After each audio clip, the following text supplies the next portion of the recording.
Salam şagirdlər, hər birinizi xoş gördük. Bugün 6 aprel tarixində keçirilən buraxılış imtahanlarının suallarının izahı ilə davam edirəm. Birinci nömrəli testə diqqət edirik. To the pair of nouns and a singular. Təkdə olan isimlər cərgəsinin seçimi tələb olunur. O zaman bilirik ki, cəmlənmədə SES və yaxud da kökdəyişən isimlərin cəmi, toplu və simmetrik isimləri yadımıza salırıq. O zaman A variantı cəmdədir, days cəmdədir, months cəmdədir. Elə doğru fit kökdən dəyişən foot sözünün cəmi ayaq-ayaqlar cəmdədir. Doğrumuz I variantıdır. Weather hava, face isə üz mənasındadır. 2 nömrəli testə diqqət edirik. Burada yenə bizdən doğru variant seçimi tələb olunur. O halda diqqət edirik. The climate warm here. Yəni burada iqlim istidir. Mübtədaya diqqət edirik. Mübtədamız təkdədir climate. O zaman are, were, aren't, went bunlar hər biri cəm kəmiyyətlərdir, cəm xəbər. Doğrumuz B-dir. The climate is warm here. Yəni iqlim burada istidir.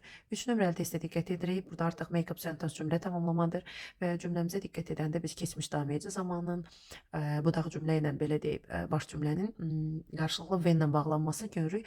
O zaman ən çox hər zaman fikir verir rəqəmlərin eynisi hansı variantlarda məsələn başlayır. O variantlar bizə doğru cavaba belə deyək zəmin yaradır. O zaman B və I variantına diqqət edin. Yəni doğrunu yalnız burada daha çox axtaraq. Birinci deməli mübtədamız it olacaq. Yəni 3 ilə başlayacaq. Itdən sonra təbii ki biz was və ing olan fe'l veririk. It was snowing.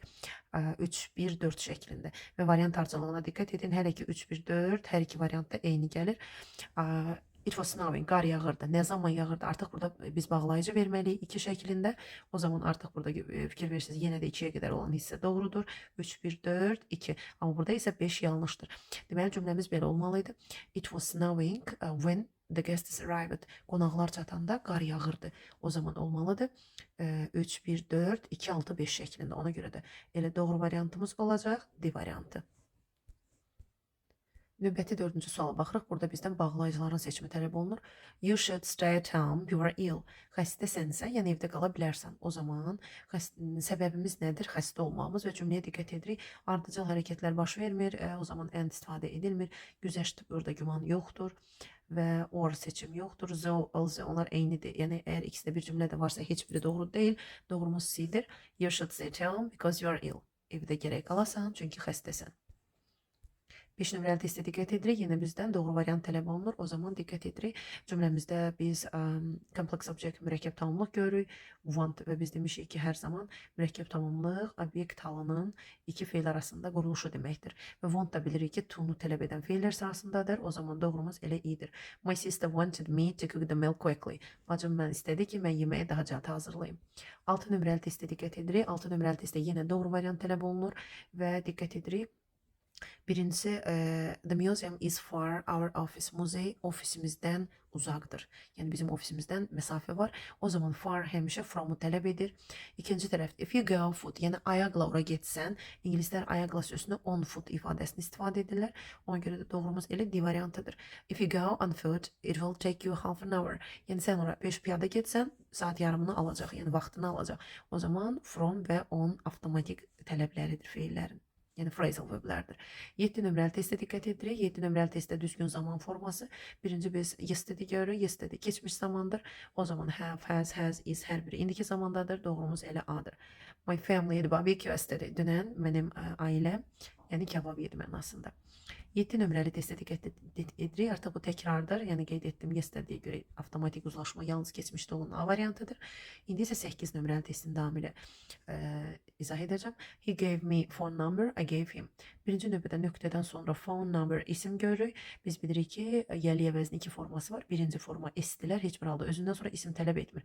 Ona görə A, B yanlışdır, Y də yanlışdır və 2 variant arasında qaldıqda ikinci tərəfdə diqqət etsəniz, boşluq görürük, isim yoxdur. İkinci tərəfdə absolut forma verməliyik.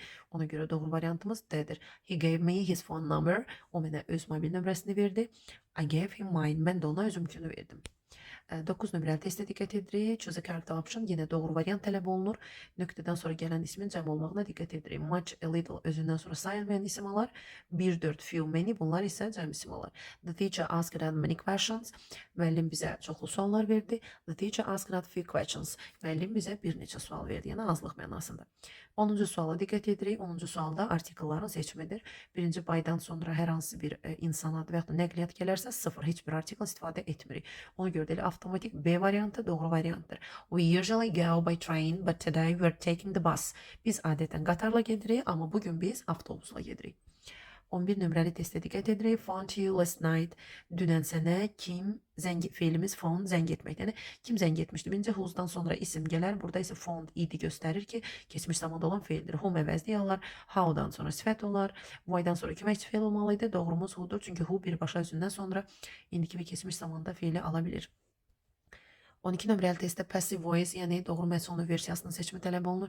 İlk öncə verilən cümləyə diqqət edirik. They picked bananas in the forest. Onlar meşədən banan yığdılar. O zaman birinci cümlənin zamanına diqqət edin. Picked up. Geçmiş zamandadır. Geçmiş zaman məchulu was, were və 3 şəklində olmalıdır. Yalnız bütün hallarda am, is, are, was, were'dən sonra heç bir halda been olmur. Və cümləmiz keçmiş zamandadırsa indiki bitmişlə uzlaşma olaraq, zaman olaraq da doğru deyil.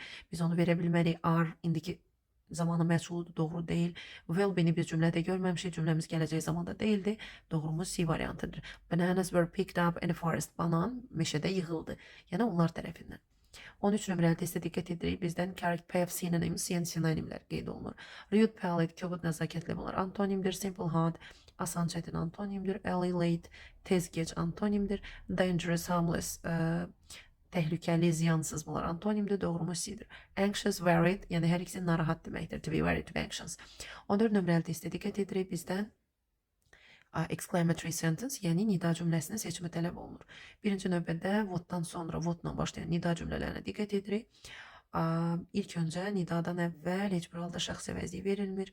O zaman E variantına diqqət edək. Əgər burada an verilibsə nida cümləsində isim müzcəmdir, yanlışdır və digərlərinə diqqət edirik. What olan cümlədə Z olmur heç bir halda və A və C variantı arasında qalanda how intelligent, how'dan sonra sifət olmalıdır. Sifətdən sonra isim Z ilə verilməlidir. Sıra doğrudur. How intelligent the students are. İkinci dəfə students olan yerdə how tipli cümlədə biz mübtəda vermirik. Doğrumuz elə A variantıdır. What intelligent student they are. Onlar necə də intelligent, yəni şagirdlərdir. Davam edirik növbəti cümləmizlə 15 ilə. Choose the correct modal verbs, yəni doğru modal feillərin seçimi tələb olunur. O halda diqqət edirik. I want to know the truth. Mən həqiqəti bilmək istəyirəm. You lie to me. Yəni sən məni aldada bilməzsən və yaxud da aldatmamalısan. İlk öncə biz inkarlıq cümlə tapmalıyıq. Amma təəssüf ki, have not, have to, has to və yaxud da had to bunlar özü inkar yarada bilmir. Don't, did və yaxud da does'dan istifadə etməliyik. Be able-ın to-su yoxdur. 1-2 variantlardan atdıqda elə 3-4-dür. You mustn't lie to me and sən məni aldada bilməzsən, aldatmamalısan. You shouldn't lie to me. Yəni gərək sən məni aldatmayasan. 16 nömrəli testdə yenə biz doğru variant seçimi tələb olunur. The flowers look than this ones. Yəni bu güllər digərlərindən daha gözəl görünür. İlk öncə burada than görürük. Zən olanda are more. Ona görə də avtomatik variantım elə D-dir. The flowers look better than this ones. Bu güllər digər güllərdən, yəni bunlardan daha gözəl görünür. Bu qədər əziz abituriyentlər, hər hansı bir suallarınız və yaxud da başa düşmədiyiniz məqamlar varsa, yenidən inbox-a müraciət edə bilərsiniz və kanalıma dəstək olub like etməyi unutmayın.